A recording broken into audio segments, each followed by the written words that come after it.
تو جب تک معاشرہ آئین کو نہیں مانتا اور آئین میں سپریم کورٹ کے کردار کو نہیں مانتا تو اس وقت تک سپریم کورٹ کا جو کردار ہے وہ متزلزل ہی رہتا ہے. اور یہی وجہ ہے کہ امریکہ جیسے ممالک میں جو آئین کو حیثیت حاصل ہے وہ شاید ہمارے دلوں میں نہیں ہے وہ حیثیت آئین کی. میں کئی دفعہ یہ کہا کرتا ہوں کہ ہمیں شاید آئین بہت آسانی سے مل گیا. لوگ آئینی حکومت کا حصول جو ہے کرتے ہیں ایک لمبی جد و جہد کے بعد. امریکہ میں ایک آزادی کی جنگ لڑی گئی, اس جنگ کے بعد آئین سازی ہوئی. اس سے پہلے تاج برطانیہ کے خلاف ایک گفتگو جاری تھی, بڑے بڑے دانشور لکھ رہے تھے کہ کیوں ایک ہمارا آئین ہونا چاہیے, جمہوریت ہونی چاہیے. تو ہمیں بس 1947 میں مل گئی, کیونکہ کسی قسم کی ایک لولی لنگڑی سی جمہوریت بہرحال انگریزوں نے قائم کی ہوئی تھی. گورنمنٹ آف انڈیا ایکٹ 1935 کے تحت وہی ایکٹ اٹھا کے ہم نے کہا یہ ہمارا آئین ہے, ہم چلیں گے. اور اسی طرح جب ہم 1973 کا آئین بنانے آئے تو ہم ایک شکست خوردہ قوم تھے. آئین عام طور پہ بنتے ہیں فتح کے لمحوں میں, جب ایک قوم نے اپنی ایک طرح سے اپنی تقدیر کا حصول کر لیا ہوتا ہے, وہ اپنے سب سے اعلیٰ و عرفہ جو جذبات ہیں اور جو اقدار ہیں ان کا اظہار کرتی ہے اور پھر اس آئین کو مانتی ہے. یہ ساؤتھ افریقہ میں ہوا, منڈیلا نے بھی آئین بنایا. دیکھیے جب ساؤتھ افریقہ میں ہماری نظروں کے سامنے 1992 سے لے کے 94 تک کا جو دور ہے, یہ تاریخ ساز دور ہے کہ آئین کیسے بنتا ہے اور آئین کے ساتھ ایک قوم کی وابستگی کیسے پیدا کی جاتی ہے.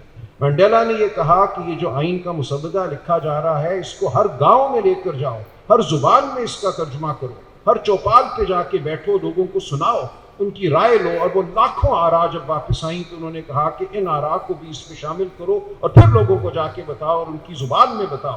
اس کو انگریزی میں نہیں لکھنا صرف ہم نے, جو زبانیں ہیں لوگوں کی ان سب زبانوں میں لکھو اور زبانی جا کے ان کو سناؤ ہر گاؤں میں, ہر گلی میں. تو آئین سے ایک وابستگی پیدا کرنا ہوتی ہے. اور مجھے کبھی کبھی یہ گمان ہوتا ہے کہ ہمارے آئین سے وابستگی ایک طرح سے روحانی یا جذباتی نہیں ہے, یہ ایک فنکشنل قسم کی وابستگی ہے کہ اس کو ہم استعمال کرتے ہیں. اگر اس سے ہمیں کوئی فائدہ حاصل ہو جائے تو ہم فائدہ حاصل کر لیتے ہیں, فائدہ نہیں ہوتا تو ہم کہتے ہیں چھوڑو یہ کون سا کوئی صحیفہ ہے.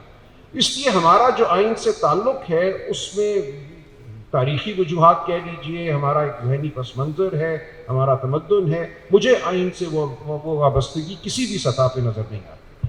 اور اسی کا نتیجہ ہے کہ ہمارے جج صاحبان بھی یہ سمجھتے ہیں کہ اعلیٰ ترین بصیرت اور بصارت کے مالک تو وہ ہیں. آئین میں جو لکھا ہے جب تک اس میں ان کی بصیرت شامل نہیں ہوگی اور جو وہ سمجھتے ہیں معاشرے میں ہونا چاہیے وہ عیاں نہیں ہوگا تو آئین کیا چیز ہے.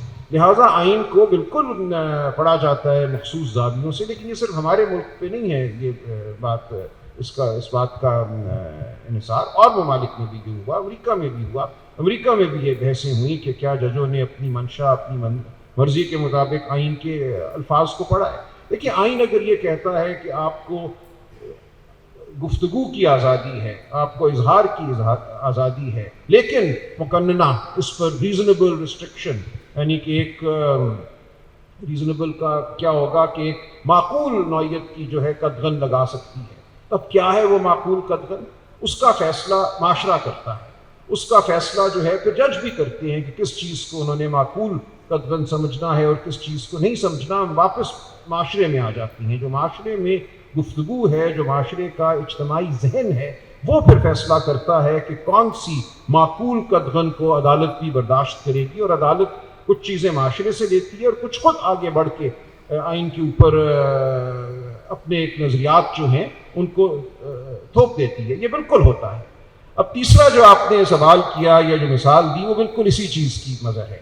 ایک طرف آئین کہتا ہے کہ جب اسمبلی تحلیل ہوگی, وزیر اعلیٰ یا وزیر اعظم اسمبلی کو تحلیل کریں گے تو اس کے بعد 90 دن میں الیکشن ہوں گے. آئین میں نہیں لکھا کہ وزیر اعلیٰ یا وزیر اعظم کو کوئی وجوہات بتانے کی ضرورت ہے. جب صدر کو یہ طاقت دی گئی تھی آرٹیکل 58(2)B تو وہاں لکھا تھا, اور اس کو پھر بعد میں تشریح اس کی سپریم کورٹ نے کہ کیا وجوہات ہونی چاہیے اور ان کا معیار کیا ہونا چاہیے.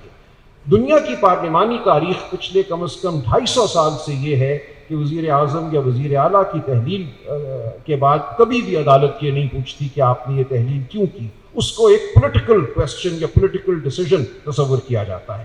جو ایک نقطہ ہمارے ہاں ایک جج صاحب نے اٹھایا وہ میری نظر میں غلط ہے. اسی لیے سپریم کورٹ میں جب BMLN تمام جماعتوں کے وکلاء پیش ہوئے جب یہ معاملہ گیا 90 دن والا جو سو موٹو اور دیگر اسلام آباد ہائی کورٹ کی پٹیشنوں کے حوالے سے، تو کھڑے ہو کر مسلم لیگ نون کے وکیل صاحب نے کہا، منصور عوان صاحب نے، کہ ہم بالکل یہ اعتراض نہیں کرتے کہ وزیر اعلیٰ کی طاقت ہے یا نہیں ہے، اس کو ہم نہیں جسٹیشیبل بنانا چاہتے. تو یہ میری نظر میں ایک بہت ہی دانشمندانہ فیصلہ تھا کہ جتنی چیزوں کو آپ عدالت کے حوالے کریں گے اتنا آپ کا اختیار کم ہوتا جائے گا. کیوں آپ اس طاقت کو بھی جسٹیشیبل بنانا چاہتے ہیں؟ کیوں آپ چاہتے ہیں کہ اس کو بھی آپ عدالت کے رحم و کرم پہ چھوڑ دیں کہ کس وزیر اعلیٰ کی تحلیل جو ہے وہ قابل قبول ہے، کس وزیر اعظم کی تحلیل قابل قبول ہے اور کس کی نہیں ہے؟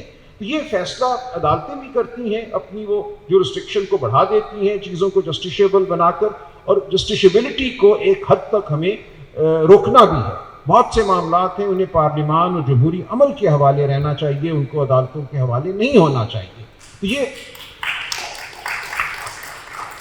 تو یہ بحث چلتی رہتی ہے، ہر جمہوریت میں جہاں آئین ہو یہ بحث چلتی ہے.